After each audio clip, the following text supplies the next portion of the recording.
যে ঘরে দুইকা তিনবার সূরা ইখলাস পড়বে, ওর ঘরে এরকম বরকত হবে যে প্রতিবেশীর ঘর পর্যন্ত ছড়ায়া যাবে।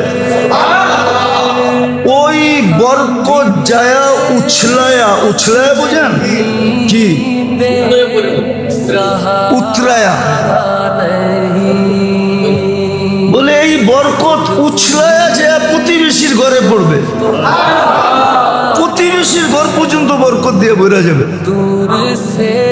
মানে তো না, আমরা তো শুধু শুধু চিল্লাইতেছি, আমাদের ঘরে অশান্তি কেন? সুখের লেগেই তো বিয়া করলাম, কিন্তু বিয়া করে তো দেখলাম আরো অসুখ বেশি। ভাবলাম বাচ্চা হইলে সুখ হবে, অসুখ আরো বাড়লো। ভাবলাম এটি বড় হইলে সুখ হবে, আরো বাড়লো। ভাবলাম বিয়া শাদী হয়ে গেলে আরো সুখ হবে, বিয়া শাদী দিলাম আরো বাড়লো। সুখ অসুখ তো বাড়তেই আছে কেন? এটির সাথে সুখ শান্তির কোনো সম্পর্ক নাই।